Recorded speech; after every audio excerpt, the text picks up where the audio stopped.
Okay, what is up? We back, guys. I'm gonna straight up first. I'll apologize for yesterday's reading.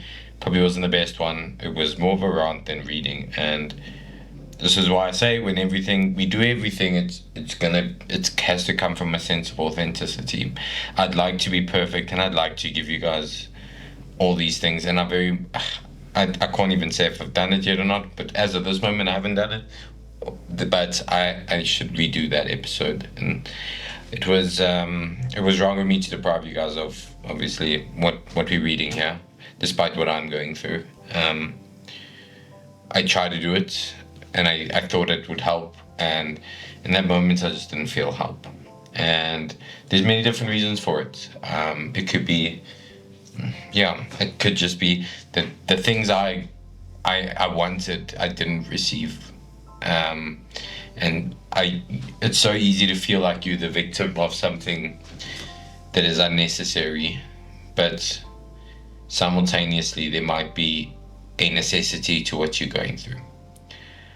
I watched something now, and it feels so relevant.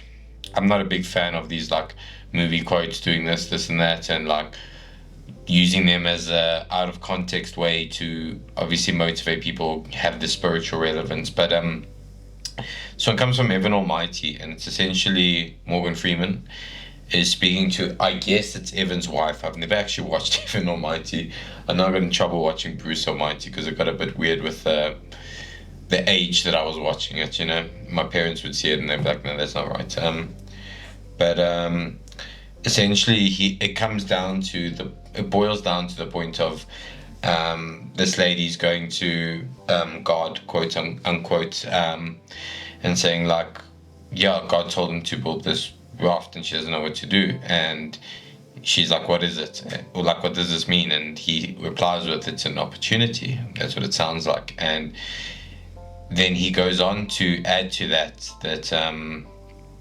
when we pray for I don't know, peace, God gives us an opportunity for peace. When we pray for patience, God gives us an opportunity to show patience.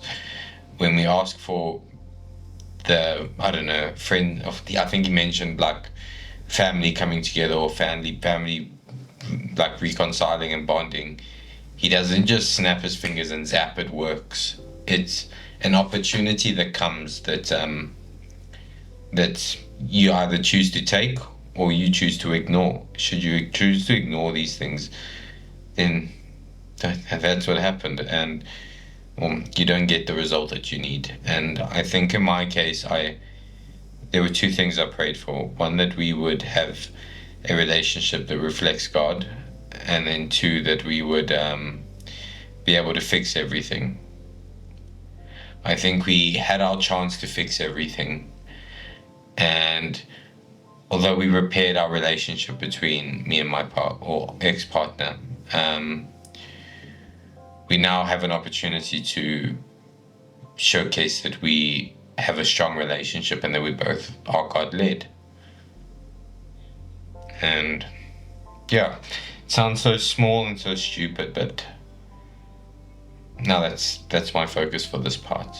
I know that there's other stuff that I've prayed for, and it's just changed my way on looking at it. Because I think we sit and we always go, if we pray for something, we receive it, rather than if we pray for it, we get an opportunity that we can either take advantage of and receive the gifts that we are asking, or to not, and then just stay in the same place that we're at. And that's kind of where I'm at right now. I need to take advantage of the opportunities given to me, rather than dwell on things that weren't directly just handed to me. And it makes so much sense, because I always sit here and I always tell people that, like, when it comes to giving away, the tough part about giving away is if you give too much, no one understands the value of what they're receiving. And it can be said for a lot of things. If a kid gets 1,000 rand or $100 a month, every month, they're not going to really know the value of $100. What did it take to get that $100? What can that $100 get you if that's all you got? What would you shift that money into if you knew you weren't getting it again?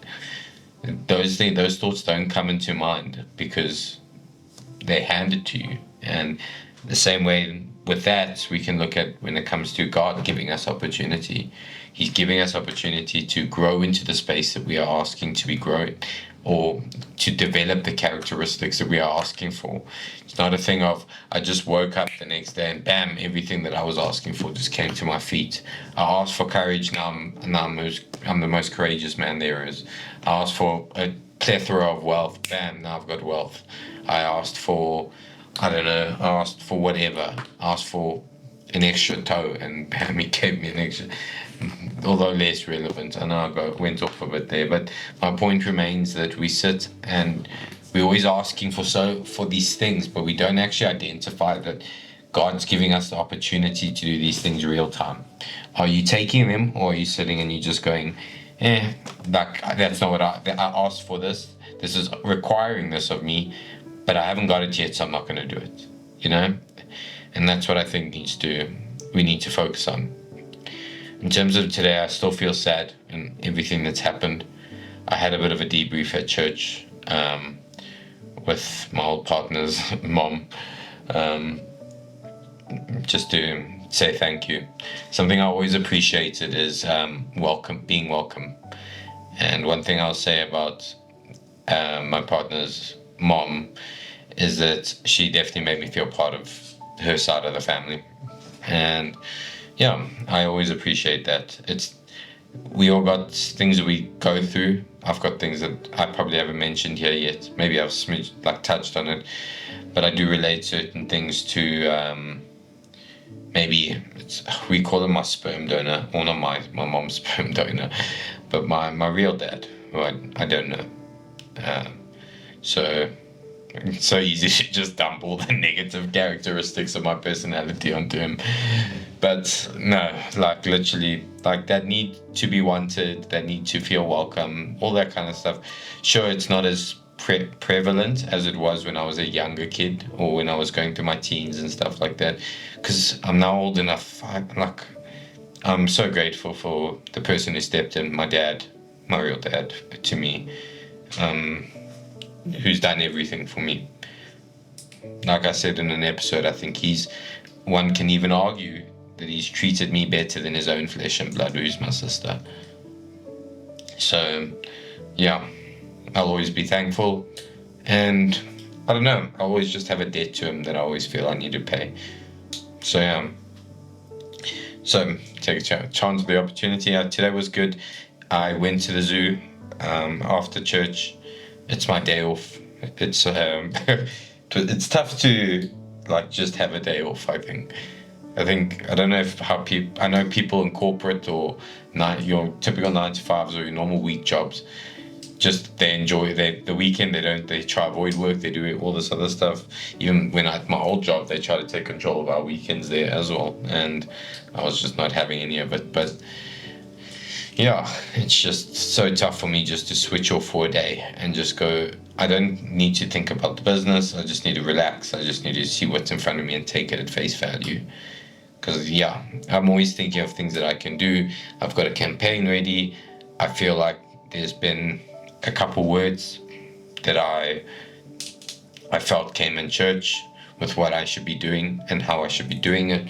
So I'm going to attack it now. I actually am going to rewrite my board entirely, because there's a different way in which I'm going to do stuff. And yeah, my one of my goals for the business is to reflect God.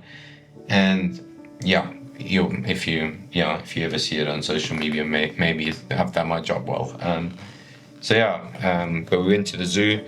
I was lucky enough that I got in for free. I literally got there and I started paying, and the guy was like, he went out on a limb. He even said, he was just like, "Were you born this month by any chance?" And I was like, "Yeah, I was born last week." And he's like, "Oh, do you have ID?" And I gave him my ID, and he's like, "Oh, you're going for free?" I was like, "Oh, that means it was meant to be." That was my little victory for today, man. Like I was like, "Yo, okay, that saves me money for what my next project's gonna be."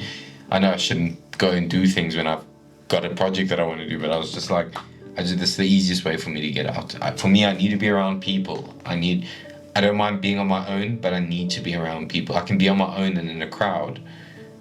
But I was also lucky enough that someone else came eventually, because they were born 5 days or something before me. So I was like, and they don't like zoos. So I was like, I get to go in a zoo and I got to go for free. And then they're like, can they come? Like, oh, that's cool. They came out of church at the same time, and they're like, can they come? And I was like, yeah, if you want to, we'll chat, we'll trauma dump on each other, and we'll take it from there.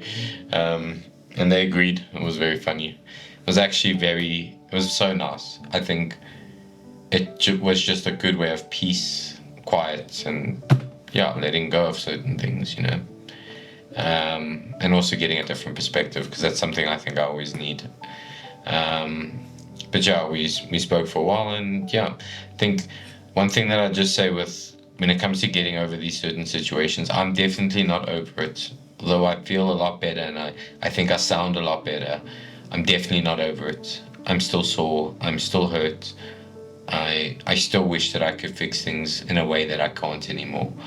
But I sit and just then remember that the premise of what we learned in psychology is that if something is repeated enough times, your brain is able to understand and accept it a lot better. And that's what we base therapy and that kind of stuff on, is you repeating certain things that have triggered you or caused trauma or caused hurts and things like that. And once you've repeated it enough, you actually kind of get used to it. Your mind adapts to what's happened and can accept and process everything a lot better.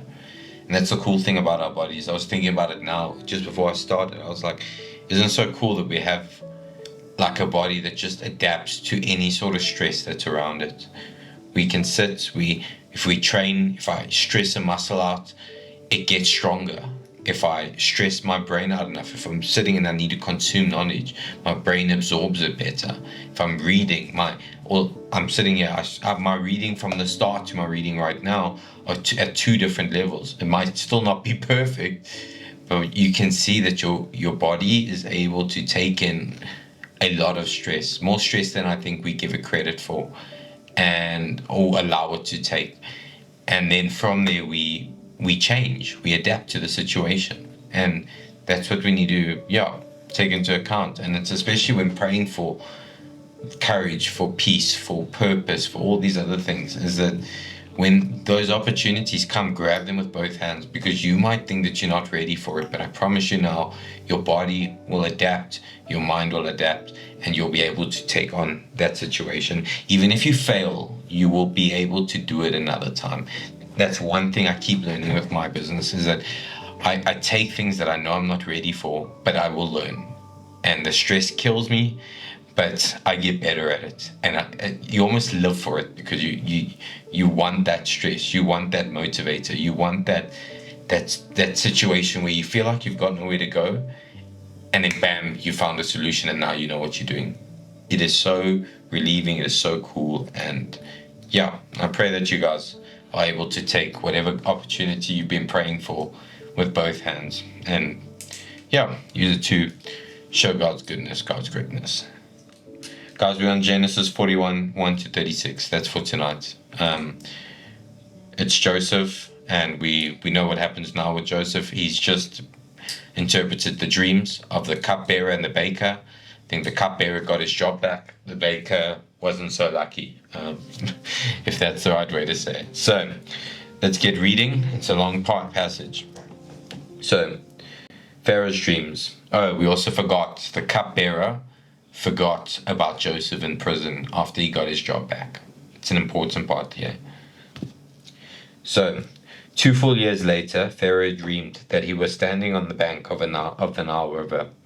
In his dream, he saw 7 fat, healthy cows come up out of the river and begin grazing in the marsh grass. Then he saw 7 more cows come up behind from the Nile. But these cows were scrawny and thin. These cows stood beside the fat cows on the riverbank. Then the scrawny, thin cows ate the 7 healthy, fat cows. At this point in the dream, Pharaoh woke up, but he fell asleep again, and he had a second dream. This time he saw 7 heads of grain, plump and beautiful, growing on a single stalk.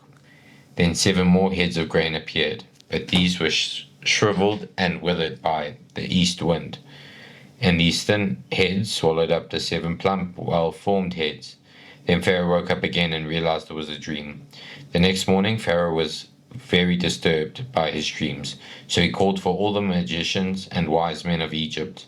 When Pharaoh told them his dreams, not one of them could tell them what he meant. Finally, the king's chief cupbearer spoke up. Today I've been reminded of my failure, he told Pharaoh. Some time ago you were angry with the chief baker and me, and you imprisoned us in the palace of the captain of the guard. One night the chief baker and I each had a dream, and each dream had its own meaning. There was a young Hebrew man with us in prison who was a slave of the captain of the guard. We told him our dreams, and he told us what each of our dreams meant, and everything happened just as he predicted. I was restored to my position as a cupbearer, and the chief baker was executed and impaled on a pole. Pharaoh sent for Joseph at once, he was quickly brought from the prison. After he shaved and changed his clothes, he went in and stood before Pharaoh. Then Pharaoh said to Joseph, I had a dream last night, and no one here could tell me what it means. But I have heard that when you hear about a dream, you can interpret it. It is beyond my power to do this, Joseph replied, but God can tell you what it means, and set you at ease. So Pharaoh told Joseph his dream. In my dream, he said, I was standing up on the bank on the Nile River, and I saw 7 fat, healthy cows come up from the river and begin grazing in the marsh grass. But then I saw 7 sick-looking cows, scrawny and thin, come up after them. I've never seen such sorry-looking animals in all of the land of Egypt. These thin, scrawny cows ate the 7 fat cows, but afterwards you wouldn't have known it, for they were still thin and scrawny as before. Then I woke up. In my dream I also saw 7 full heads of grain, full and beautiful, growing on a single stalk. Then 7 more heads of grain appeared, but these were blighted, shriveled and withered by the east wind, and the shriveled heads swallowed the 7 healthy heads. I told these dreams to my magicians, but no one could tell me what they mean. Joseph responded, both of Pharaoh's dreams mean the same thing. God is telling Pharaoh in advance what he's about to do. The 7 healthy cows and 7 healthy heads of grain both represent 7 years of prosperity. The 7 thin, scrawny cows came up later, and the 7 thin heads of grain, withered by the east wind, represent 7 years of famine. This will happen just as I have described it, for God has revealed to Pharaoh in advance what he is about to do. The next 7 years will be a period of great prosperity throughout the land of Egypt, but afterward there will be 7 years of famine, so great all the prosperity will be forgotten in Egypt. Famine will destroy the land. This famine will also be severe, so severe that even the memory of the good years will be erased. As for having 2 similar dreams, it means these events have been decreed by God, and he will soon make them happen. Therefore, Pharaoh, find an intelligent and wise man and put him in charge of your entire land of Egypt. Then Pharaoh should appoint supervisors over the land and let them collect 1/5 of all crops during the 7 good years. Have them gather all the food produced in the good years that are just ahead and bring it to Pharaoh's storehouses. Store it away and guard it, so there will be food in the cities. That way there will be enough to eat when the 7 years of famine come to the land of Egypt. Otherwise this famine will destroy the land. Okay. So this is, again, the interpretation of dreams. I don't know how I would feel if I was Joseph. I mean, the cupbearer literally forgot you. And I think a few people reading this or listening to what we're saying would probably make a plan so that the cupbearer gets punished in some sort of way for forgetting. And that is unfortunately how everyone works. And we shouldn't. The reason why I say we shouldn't do it is just that we're supposed to reflect God in everything we do. That means there needs to be some gracefulness, and some forgiveness. We are all not perfect. We're all far from perfect, and sitting and dwelling on it doesn't make it better. I mean, regardless of what happens, those 7 years will not come back. So you either make do with what you've got being given, the opportunity that you've given, just as we spoke about here. Jake, it actually relates. It's so cool. So Joseph sits in prison and prays about getting out and obviously being able to live back in Egypt again. And he gets given the opportunity. It's not it just happened. Remember, if Joseph didn't interpret these dreams, he would have just been thrown back in prison. I think it's fair to say that. So he sat, he interpreted the dream, he gave God the credit for everything that he did. And then we all know what happens now. He gets appointed, he does exactly what he did from the start. He does every small task very well in God's name. And what happens? He gets promotion after promotion after promotion, and he gets put into a position of high power. And that's life, guys. That's what we need. We expect. It's not a thing of you just pray for something and all of a sudden snap, we are now in the position that we prayed for. I prayed to be a CEO. Now bam, I got promoted within a couple of years and I'm a CEO. It's not that simple. It is, you are given the opportunity, just like we said in the beginning, and from that opportunity you either take it with both hands and you use it and you do your tasks well and God will reward you, or you don't, and then you sit where you were at. You don't grow. You sit in the pool of which you don't want to be in. Yo, I don't know what I want to know. This is so itchy. Yo. But so that's where we're living. That's where we're at, guys. So let's keep going. Let's read the messages and see what we can get through. So sorry if I'm scratching my nose so much. I don't know why it's so itchy. It is like twitching. Magician and wise men were common in the places of ancient rulers. Their job description included studying the sacred arts and sciences, reading the stars, interpreting dreams, predicting the future, and performing magic. These men had power. See Exodus 7:11-12. But their power was satanic. They were unable to interpret Pharaoh's dream, but God revealed to us its interpretation. God revealed its interpretation to Joseph. And this is important. I actually had a conversation. I'm going to turn into Rudolph just now because I'm scratching so much. But I had a conversation with this person that came with me today about just about obviously how I was feeling, my personality, why I think I did certain things wrong, why I need to be better because I am a certain way through personality, and even though I mean well in certain things, it doesn't come across that way because of how my personality is. And they basically like, oh yeah, that's because we Pisces and this is how our emotions work. And I was like, no. I will call anyone out on that star sign stuff. That's literally what they're talking about here. We see it in reading the stars. It is not, reading the stars has nothing to do with who you are as an individual. Okay, that has absolutely nothing. And the easiest way I can prove it without having this long debate is that I was born on the 20th of March. So you telling me that at one stage, I don't even know what the next sign is because I don't put energy into it, but I know this because I once Googled what I would be. I was once the star sign after Pisces, and then they just all of a sudden minused it by 2 days, so that now I fell into Pisces. If you're able to just change 2 days of your whole calendar to automatically make people born 2 days in that thing fall into a different category, everyone, then that makes no sense whatsoever. So I told them that stuff is bull. I know I used a lot more colorful language, and I'm sorry that I use a lot more colorful language, but I will stand on the hill. I'll die on the hill that stuff doesn't work. It is not helpful. It's not useful. Palm readers don't know what they're telling you. All these people use vague language that can apply to any situation, and the job is for you to interpret it in a way that it can affect your life. That's what I was explaining to that person. I was like, I've read some of these bios and I'm like, anyone can think this is them because of how it's worded.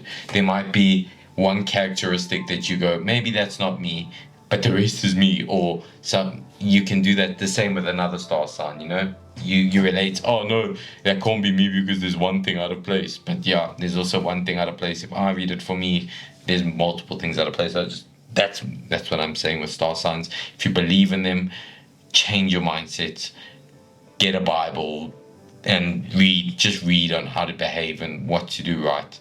We all have the same personality traits. No one has one trait more than the other. We experience them at different levels. I'll accept that, but I think most people, if not 90% of people, are caring in some sort of way. They're emotional about some sort of thing, and they're passionate about certain things. All three of those things can be aligned into every one of those things. I'm telling you right now. There's things that make us happy, there are things that make us sad. To align them into dumb signs, I'm sorry, just makes no sense whatsoever. My sister, another one. Just because I'm on this tangent, my sister's a Pisces, and all of a sudden we're supposed to be good swimmers. Cool, that applies to me. My sister swims like a brick. Okay, so she's never been able to do it. So now what is she? What is she? Sorry, there. I'm done with my tangent. We're done with it. Okay. Okay. Let's go to the next part.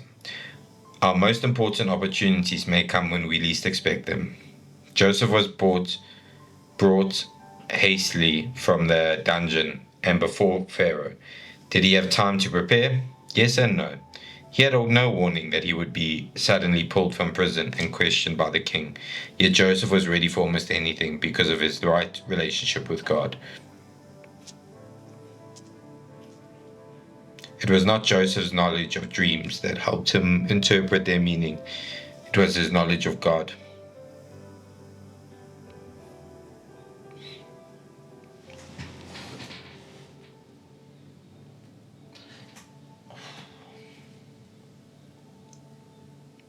Be ready for opportunities by staying close to God.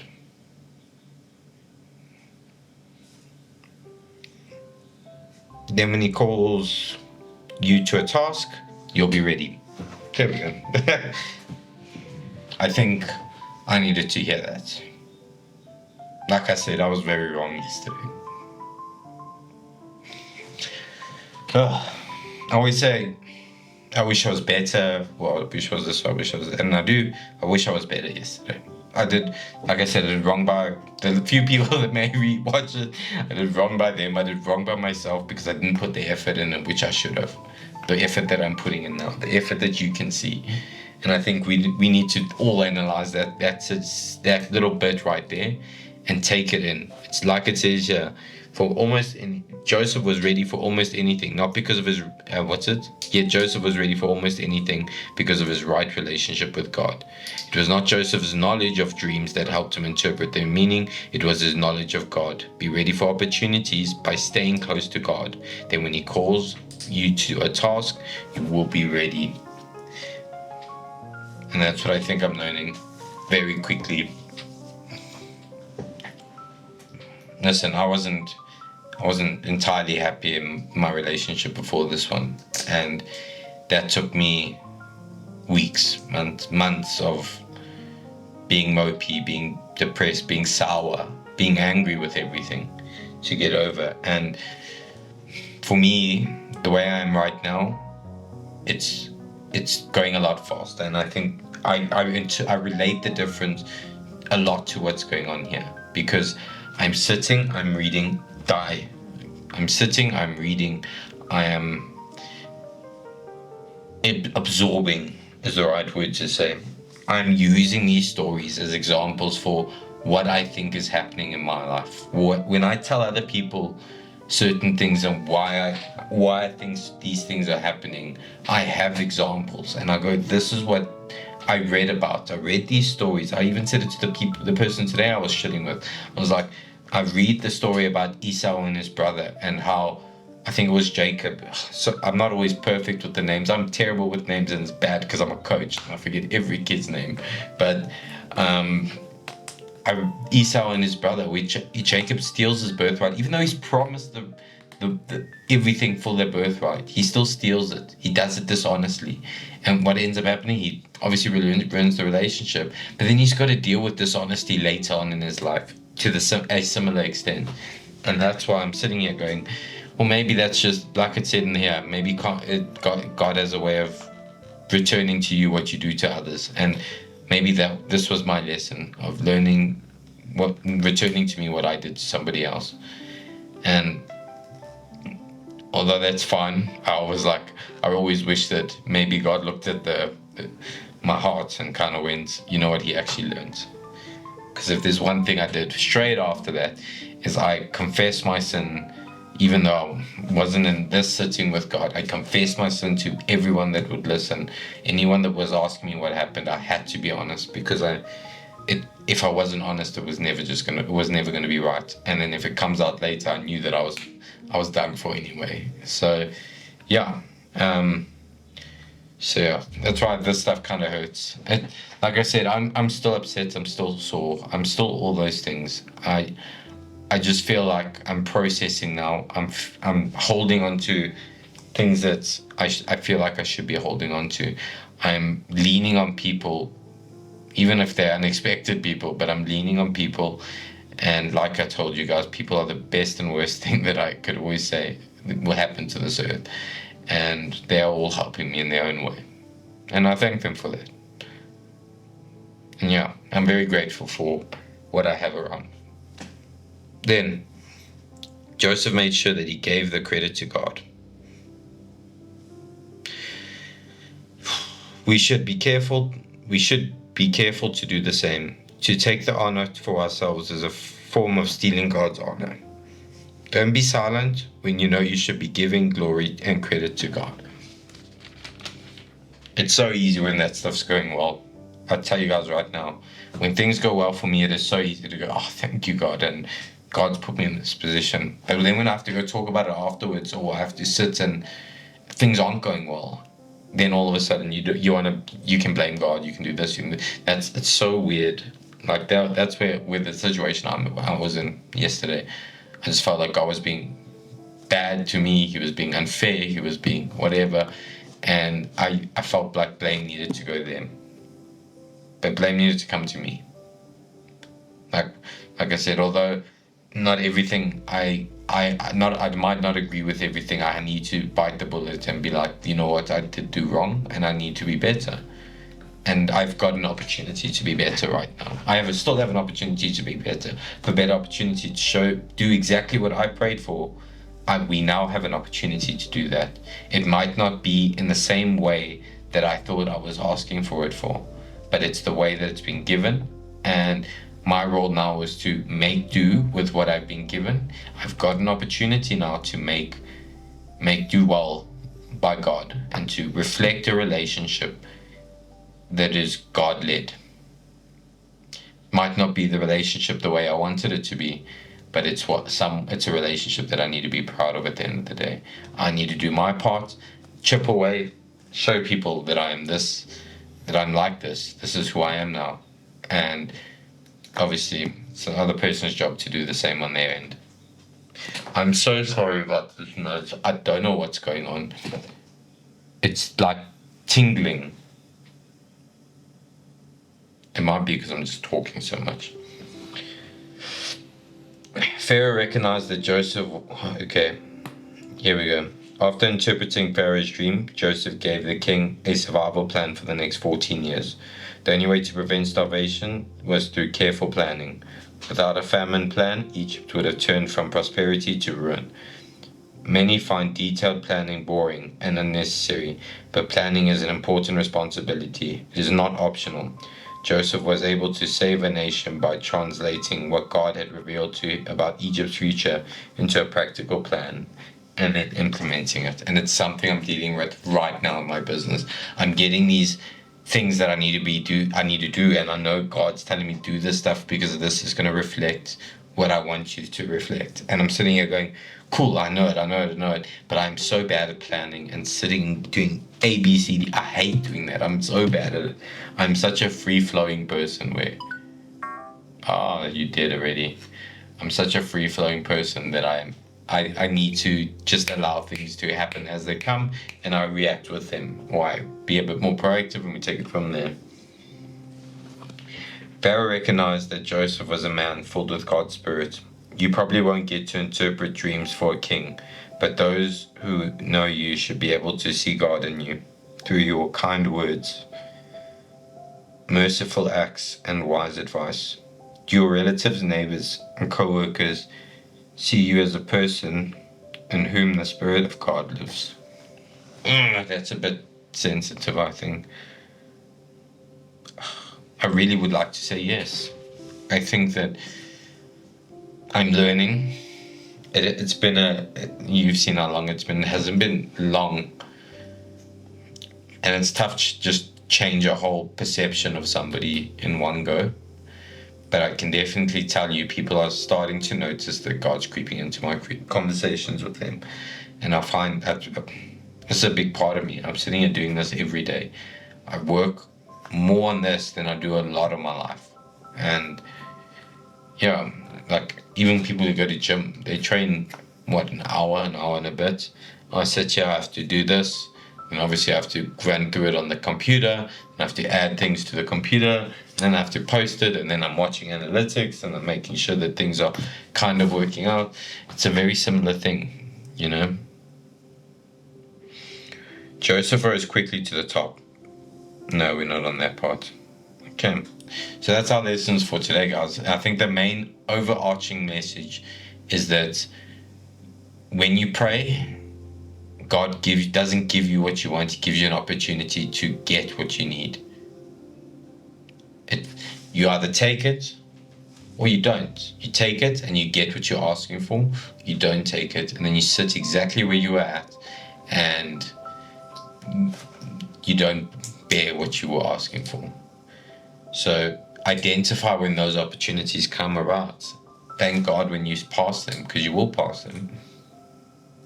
And once you've passed them, be grateful for the gifts that you've been given. Be grateful for the very things that you asked are coming through. And that's me for today. You guys have a good night, have a good day, whenever you're reading this, and I'll check you on the flip side.